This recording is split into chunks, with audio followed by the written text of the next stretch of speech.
Microfossils aren't just ancient rocks. They are billion years old time capsules that hold the key to understanding how life evolved not just on Earth, but on other parts of the universe.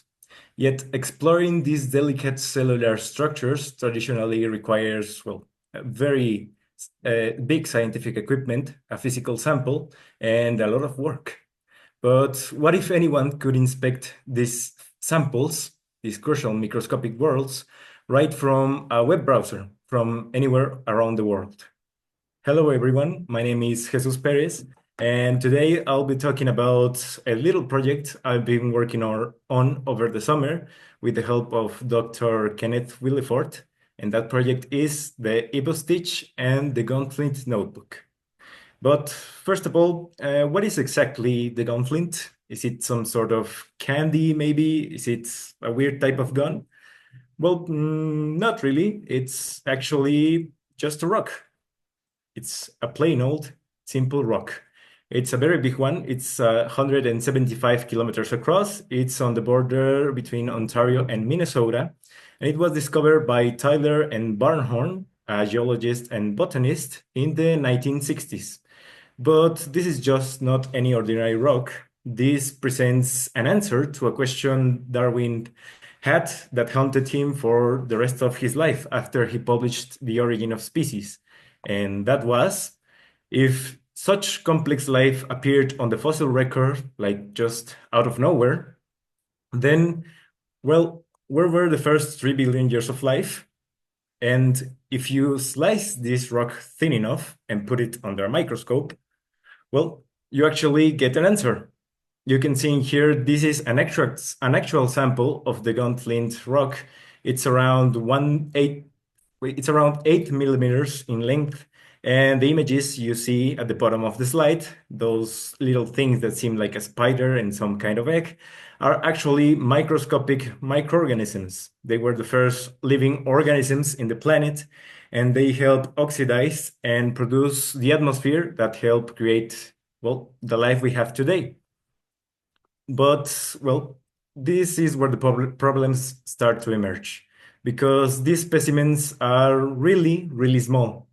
They are just a few microns in size, and, well, as you remember, this sample in particular is 8 millimeters in length.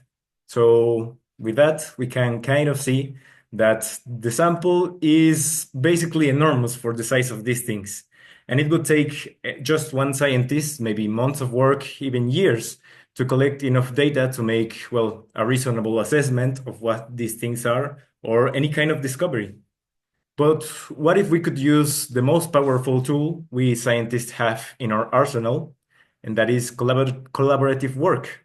And that's what Dr. Ken had an idea. He created the EvoStitch platform, a basic website where he hosted some samples of various specimens, in this case, the Gunflint specimens. And he envisioned that, well, one day it could work as a virtual microscope, really, emulate the real optics of a physical microscope, and maybe just be a platform where scientists from across the globe can leave annotations, take measurements, and just help develop our understanding of the matter. But this is where the hurdles start coming, because these samples are very big. They are basically terabytes of data. And as you can see, this is the first hurdle, that little slider at the bottom.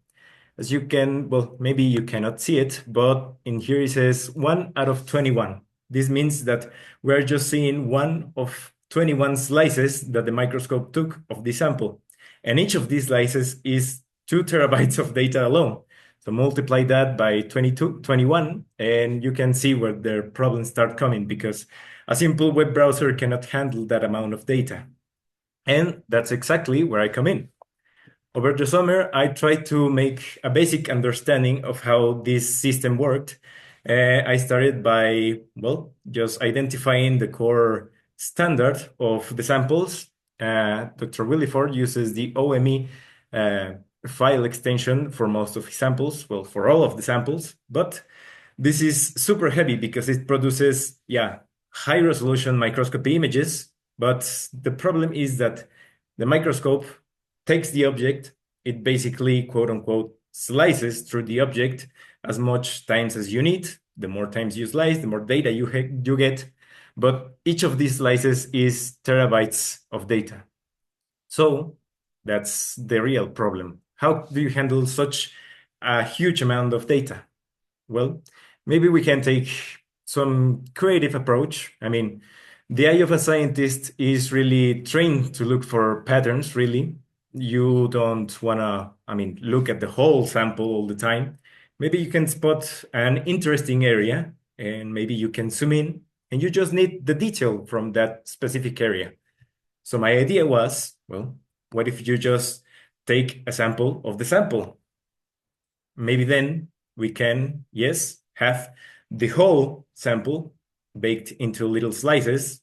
Each of these slices, as it gets progressively into the 21st number, gets more detail. And we can move around this kind of lens where the scientist identifies a, well, a curious spot or a spot he wants to study. And we just need to load 20 of these tiles of data on screen, which reduces the amount from terabytes to just megabytes. And that's a lot easier to handle for a web browser, really. But I mean, why is this? Well, because we have a C stack. This is basically all the slices that the microscope took. You can see 21 slices. And these slices create kind of an effect of a microscope. If you bake them and handle them correctly, well, you can start from basic pixels that are too coarse to maybe some smoother recreation of light that is fine enough. And you get at the end something that an actual physical lens gives you. And so we can kind of see after some magic math formulas and a lot of working in the code, well, I actually was able to achieve the result of simulating true virtual optics for this sample in particular. But then again, why stop there? If we have this, well, all of this data that we can, I mean, we have access to, and there's a lot of specimens in here, why do we need to stop on a 2D image? What if it wasn't just 2D? What if we could see all the sides from this specimen to help study it and truly understand its composition? And then it came to me.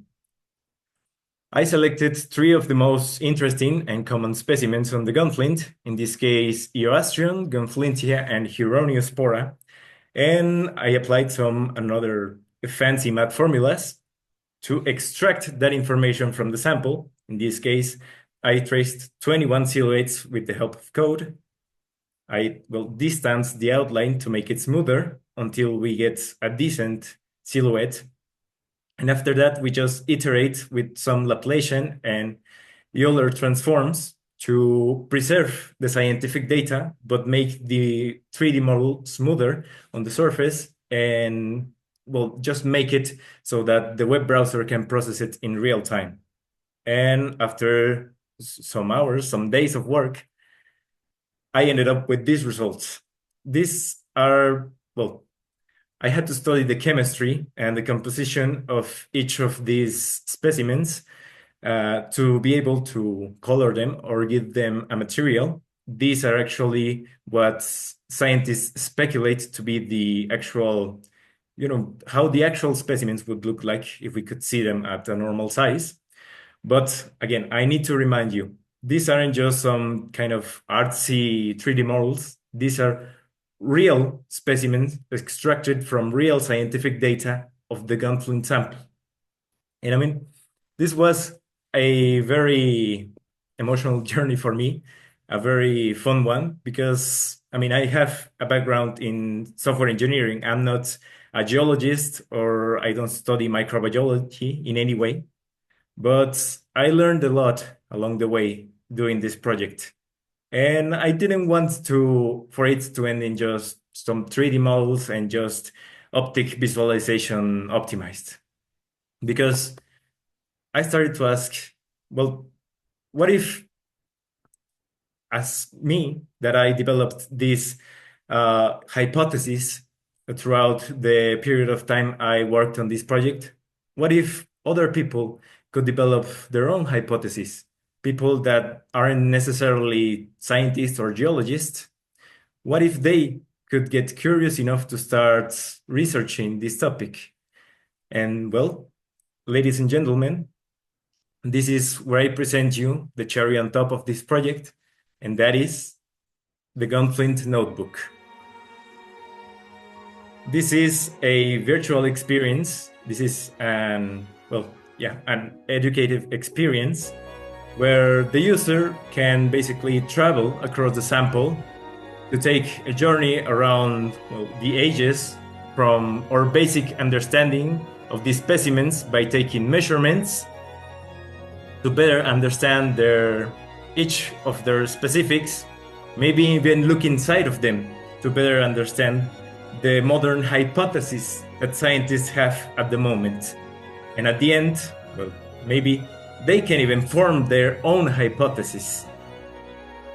Because we need to remember, if we give people these tools, maybe they can also become scientists. Maybe they can, develop true knowledge of this area and help advance our understanding of these topics.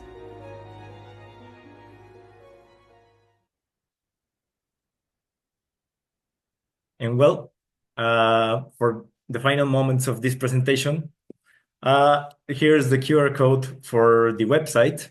There's also the actual link from the website. I need to warn you, this is just a beta test for the actual website. There are some things we need to revise.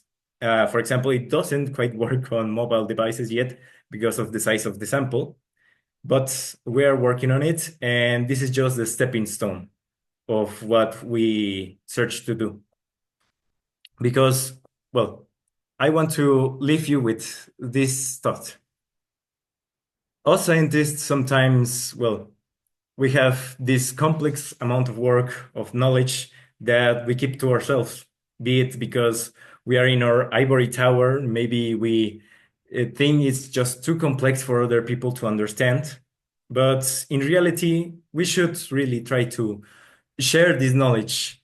Our goal as scientists is not to just, develop knowledge, construct knowledge. No, we need to share it so we can better develop our understanding of the world. Imagine what would happen if, for example, Isaac Newton was the only one that discovered calculus. What if people like Leibniz didn't exist and shared this knowledge around the world? Maybe we wouldn't have the advancements in math and physics that we have today. What if Alois's Alzheimer's research wasn't left unread? What if it had been spread across the world? Maybe we would live in a world without Alzheimer's by now. And so that's what I want for you to think about after you leave this presentation. Because remember, science belongs to the curious. We don't only have to contribute in just making more knowledge. We need to prepare the next generation of scientists so that maybe we can leave the world a better place than we encountered it. Thank you very much.